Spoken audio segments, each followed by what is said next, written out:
ইতিহাস ও সামাজিক বিজ্ঞান বই এবং আমি এই দুইটা পৃষ্ঠা কোনো কথা নেই, এটা আগে ট্রেন্ডে অংশগ্রহণ করছি, যেহেতু সবাই করছে বাংলাদেশের, হ্যাঁ, তাদের তরুণদের পক্ষ থেকে আমি ট্রেন্ডে অংশগ্রহণ করলাম এবং এটা ছিলাম। এখন ছিঁড়ে কী করবো, এটা মুঠো করলাম, মুঠো করে ফেলে দিলাম। ট্রান্সজেন্ডার ইস্যুতে সপ্তম শ্রেণীর বই ছিঁড়ে আলোচনায় আসেন ব্র্যাক বিশ্ববিদ্যালয়ের খণ্ডকালীন শিক্ষক আসিফ মাহতাব উৎস। এরপরই কোনো কারণ দর্শানো ছাড়াই তাকে চাকরি থেকে অব্যাহতি দেয় বিশ্ববিদ্যালয়। আসসালামু আলাইকুম সুপ্রিয় দর্শক বন্ধুরা, এবার ব্র্যাক ইউনিভার্সিটি থেকে মাহতাব স্যারকে বাতিল করে মহা বিপদে পড়ে গিয়েছে ব্র্যাক ইউনিভার্সিটি। দর্শক বন্ধুরা, এবার একের পর এক কঠিন কর্মসূচি নিয়ে মাঠে নামছে বিভিন্ন দলগুলো এবং বিভিন্ন মানুষেরা। দর্শক বন্ধুরা, এবার একের পর এক কঠিনভাবে তাদেরকে নানা বিষয়গুলো তুলে ধরা হচ্ছে। দর্শক বন্ধুরা, অন্যদিকে আবার সেই সকল বিষয়গুলোকে কেন্দ্র করে রনি ভাই বেশ কিছু আলোচনা করেছেন এবং সেই সাথে তিনি সেই সকল বিষয়গুলোকে কেন্দ্র করে কঠিন প্রতিবাদ করেছেন এবং সেই সাথে মাহতাব স্যারের পক্ষ নিয়ে তিনি বেশ কিছু গুরুত্বপূর্ণ কথা বলেছেন। তো দর্শক বন্ধুরা, চলুন আমরা তাদের সেই সকল প্রতিবাদ এবং তাদের কথাগুলো শুনে অবশ্যই ধৈর্য সহকারে পুরো ভিডিওটি দেখবেন, তাহলে এই সকল বিষয়গুলো পরিপূর্ণ বুঝতে পারবেন। সামাজিক বিজ্ঞান বই এবং আমি এই দুইটা পৃষ্ঠা কোনো কথা নেই, এটা আগে ট্রেন্ডে অংশগ্রহণ করছি, যেহেতু সবাই করছে বাংলাদেশের, হ্যাঁ, তাদের তরুণদের পক্ষ থেকে আমি ট্রেন্ডে অংশগ্রহণ করলাম এবং এটা ছিলাম। এখন ছিঁড়ে কী করবো, এটা মুঠো করলাম, মুঠো করে ফেলে দিলাম। হ্যাঁ, মানে ছিলেন কেন, এইটা হচ্ছে প্রশ্ন। ছিলাম কেন, তাহলে ছিলাম কেন এটাকে আগে আমাকে জানতে হবে ভালো করে, তাই তো? তো যেহেতু ফেলে দিয়েছি, এটাকে উঠানো ঠিক হবে? যেহেতু ঠিক হবে না, তারপরে হচ্ছে আমি উঠাচ্ছি। ওকে, এটার মধ্যে আসলে কি আছে আমি একটু পড়ি নাকি? অবশ্যই। না পড়ে যদি ছিঁড়ে ফেলি, ব্যাপারটা কেমন না? অবশ্যই। তাহলে হয়তো কেউ আমাকে প্রশ্ন করবে, তখন আমি উত্তর দিতে পারবো না। তো ছেড়ে আগে আমার জানা উচিত। তো আমি এটা পড়ছি, হ্যাঁ, এখানে আছে, সেখান থেকে বলছি যে শরীফা বললেন, যখন আমি তোমাদের স্কুলে পড়তাম তখন আমার নাম ছিল শরীফ আহমেদ। তার আগে যে খুশি আপা নামের একজন শিক্ষক, তিনি হচ্ছে একজন অতিথিকে ক্লাসে নিয়ে আসলেন। তো তিনি বললেন, তিনি ছোটবেলায় তোমাদের স্কুলে সপ্তম শ্রেণীতে পর্যন্ত পড়েছেন, আজ এসেছেন তিনি নিজের স্কুলটা দেখতে। সুমন জানতে চাইলো আপনার নাম কি? তিনি বললেন, আমার নাম শরীফা আক্তার। আচ্ছা শরীফা, পরের শরীফার জায়গা থেকে যাচ্ছি। শরীফা বললেন, যখন আমি তোমাদের স্কুলে পড়তাম তখন আমার নাম ছিল শরীফ আহমেদ। আনোচিং অবাক হয়ে বলল, আপনি ছেলে থেকে মেয়ে হলেন কি করে? শরীফা বললেন, আমি তখনও যাচ্ছিলাম, এখনও তাই আছি, নামটা কেবল বদলেছি। ওরা শরীফার কথা ঠিক যেন বুঝতে পারল না। আনাই তাকে জিজ্ঞেস করলো, আপনার বাড়ি কোথায়? শরীফা বললেন, আমার বাড়ি বেশ কাছে, কিন্তু এখন একটু দূরে থাকি। আনাই মাথায় নেড়ে বলল, বুঝেছি, আমার পরিবার যেমন অন্য জায়গা থেকে এখানে এসেছে, আপনার পরিবারও তেমনি এখান থেকে অন্য জায়গায় চলে গিয়েছে। শরীফা বললেন, তা নয়, আমার পরিবার এখানেই আছে, আমি তাদের থেকে দূরে গিয়ে অচেনা মানুষদের সঙ্গে থাকতে শুরু করেছি। এখন সেটা আমার পরিবার। তাদের অবাক হতে দেখে শরীফা এবার নিজের জীবনের কথা বলতে শুরু করলেন। শরীফার গল্প, জীবনের গল্প।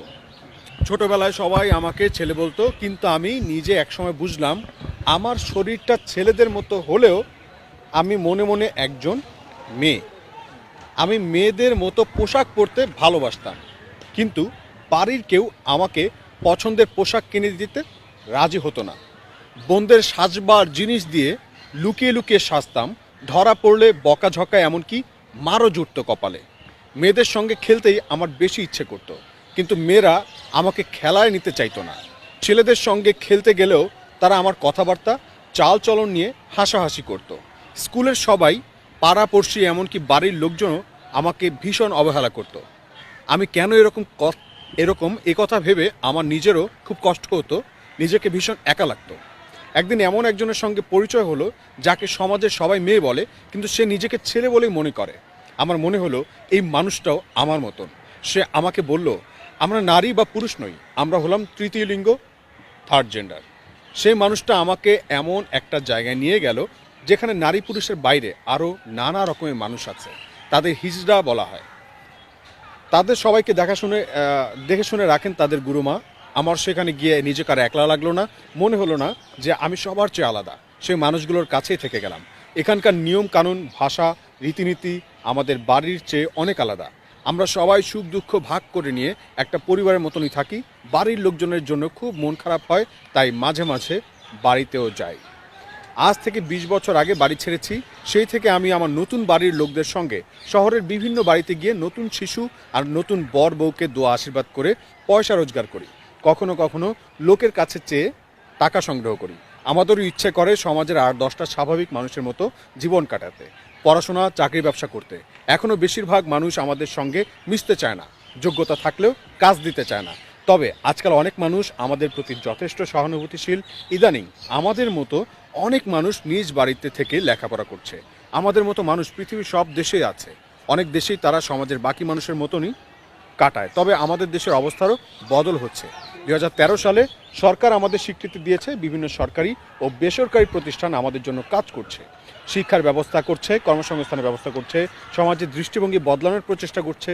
নজরুল ইসলাম, ঋতু, শাম্মী রানী চৌধুরী, বর্মনের মতো বাংলাদেশের হিজড়া জনগোষ্ঠী অনেক মানুষ সমাজ জীবনে এবং পেশাগত জীবনে সাফল্য পেয়েছেন।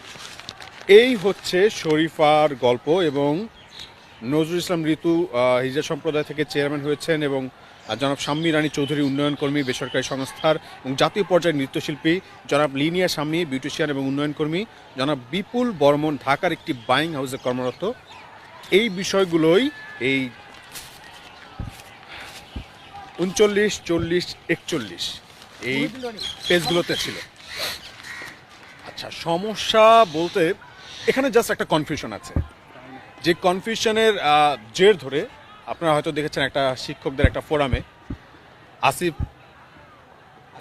মাহতাব উৎস, একজন শিক্ষক ব্র্যাক ইউনিভার্সিটির, স্যারকে আজকে আমরা গত পরশুদিন জেনেছি যে তাকে বিশ্ববিদ্যালয়ে যেতে নিষেধ করেছে, তাকে স্যাক করা হয়েছে। গতকালকে রাত্রে আপডেট জেনেছি যে তার ইনস্টিটিউশনাল যে ইমেলটা সেটা হচ্ছে গিয়ে বন্ধ করে দেওয়া হয়েছে। তো আলটিমেটলি এটা যেই ঘটনাটা ঘটলো একটা মানুষের উপর, আসলে তাই সে বলেছিল কি, মূল বিষয়টা হচ্ছে এখানে যাইতে হবে। তো আমরা দেখলাম যে এখানে যে বিষয়টা আছে, যে কথাটা উল্লেখ আছে, একটা মানে সপ্তম শ্রেণীর ট্রান্সজেন্ডার ইস্যুতে সপ্তম শ্রেণীর বই ছিঁড়ে আলোচনায় আসেন ব্র্যাক বিশ্ববিদ্যালয়ের খণ্ডকালীন শিক্ষক আসিফ মাহতাব উৎস। এরপরই কোনো কারণ দর্শানো ছাড়াই তাকে চাকরি থেকে অব্যাহতি দেয় বিশ্ববিদ্যালয় কর্তৃপক্ষ। এই ঘটনায় সামাজিক যোগাযোগ মাধ্যমে শুরু হয় তোলপাড়। এই ইস্যুতে মুখ খুলেছেন শিক্ষামন্ত্রীও, জানান বিশ্ববিদ্যালয় মঞ্জুরি কমিশনের মাধ্যমে ব্র্যাক বিশ্ববিদ্যালয়ের সঙ্গে আলোচনা করার কথা। অন্যদিকে আসিফ মাহতাবকে চাকরিচ্যুত করার কারণ দর্শানো সহ দুটি দাবিতে সোচ্চার হয়েছে বিশ্ববিদ্যালয়টির একদল শিক্ষার্থী। এর মধ্যে ব্র্যাকের সকল পণ্য ও সেবা বয়কটের ডাক দিয়েছেন আন্দোলনকারীরা।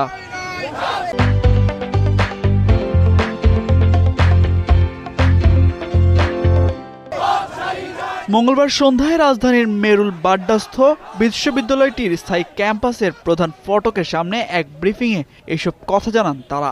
আন্দোলনকারীদের পক্ষে এক ঘোষণা দেন মারুফ রহমান। বলেন, আসিফ মাহতাবকে কেন চাকরিচ্যুত করা হয়েছে তার বিষয়ে স্পষ্ট ব্যাখ্যা ও ট্রান্সজেন্ডার ইস্যুতে ব্র্যাক বিশ্ববিদ্যালয়ের স্পষ্ট অবস্থান কি তা বিবৃতির মাধ্যমে জানানোর দাবি জানানো হয়। এ নিয়ে ব্র্যাক বিশ্ববিদ্যালয়ের কর্তৃপক্ষের সঙ্গে বসলেও তারা দাবি মেনে নেয়নি। তাই ক্লাস পরীক্ষা বর্জনের পাশাপাশি সারা দেশে সব বিশ্ববিদ্যালয়ে ব্র্যাক বয়কটের ডাক দেওয়া হয়েছে। এর আগে এদিন দুপুর 12টা থেকে শিক্ষক আসিফ মাহতাবকে চাকরিচ্যুত করার কারণ দর্শানোর ও ট্রান্সজেন্ডার ইস্যুতে ব্র্যাক বিশ্ববিদ্যালয়ের অবস্থান জানানোর দাবিতে বিশ্ববিদ্যালয়ের মূল ফটকে অবস্থান নেন শিক্ষার্থীরা। পরে বিশ্ববিদ্যালয়ের কর্তৃপক্ষের পক্ষে কয়েকজন এসে আন্দোলনকারীদের ভেতরে গিয়ে আলোচনার প্রস্তাব দিলেও তারা রাজি হননি। এরপর বিকেল 5:30টার দিকে আন্দোলনরত শিক্ষার্থীদের 3 সদস্যের একটি প্রতিনিধি দল বিশ্ববিদ্যালয়ের ভেতরে গিয়ে কর্তৃপক্ষের সঙ্গে 2 ঘণ্টাব্যাপী আলোচনায় বসেন। এ সময় প্রতিনিধি দলের নেতৃত্বে ছিলেন বিশ্ববিদ্যালয়ের শিক্ষার্থী মুনতাসির মামুন। সে সময় বাকি শিক্ষার্থীরা প্রধান ফটকের সামনে অবস্থান করছিলেন।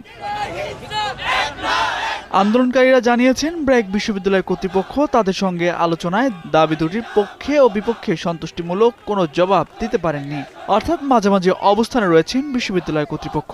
এ কারণে সবার সঙ্গে আলোচনা করে এই সিদ্ধান্ত নেওয়া হয়েছে। গেল 19 জানুয়ারি রাজধানীর কাকরাইলে ইনস্টিটিউট অফ ডিপ্লোমা ইঞ্জিনিয়ার্সে এক অনুষ্ঠানে সপ্তম শ্রেণীর বইয়ের মানুষে মানুষে সাদৃশ্য ও ভিন্নতা অধ্যায়ে শরীফা গল্প নিয়ে সমালোচনা করেন আসিফ মাহতাব। সে সময় প্রকাশ্যে গল্পের ওই অংশের পাতা ছিঁড়ে প্রতিবাদ জানান তিনি। এরপরেই গেল রোববার রাতে ব্র্যাক বিশ্ববিদ্যালয়ের পক্ষ থেকে আসিফ মাহতাবকে আর ক্লাস নিতে না যাওয়ার জন্য জানিয়ে দেওয়া হয়েছে বলে এক ফেসবুক স্ট্যাটাসে জানান আসিফ। যদিও বিশ্ববিদ্যালয় কর্তৃপক্ষের দাবি আসিফ মাহতাব ব্র্যাক বিশ্ববিদ্যালয়ের খণ্ডকালীন শিক্ষক হিসেবে কাজ করেছেন। বর্তমানে তার সঙ্গে ব্র্যাক বিশ্ববিদ্যালয়ের তো দর্শক বন্ধুরা, আপনারা হয়তো পুরো ভিডিওটি দেখে এবং এই সকল কথাবার্তাগুলো শুনে অবশ্যই বুঝতে পেরেছেন অবশেষে মাহতাব স্যারের পক্ষ নিয়ে এবং সেই সাথে সেই শরীফ থেকে শরীফা হওয়াকে কেন্দ্র করে এবার রাস্তায় নেমে একের পর এক প্রতিবাদ করে যাচ্ছে বিভিন্ন শ্রেণীর মানুষেরা, বিভিন্ন দলমত নির্বিশেষে সবাই এবার মাঠে নেমে পড়েছে। তো দর্শক বন্ধুরা, আপনারা এই সকল প্রতিবাদগুলো শুনে এবং সেই সাথে রনি ভাইয়ের সেই সকল প্রতিবাদী কথাগুলো শুনে আপনাদের কাছে কেমন লেগেছে অবশ্যই কমেন্ট করে জানিয়ে দিবেন। তো দর্শক বন্ধুরা, ভালো থাকুন, সুস্থ থাকুন, আল্লাহ হাফিজ, আসসালামু আলাইকুম।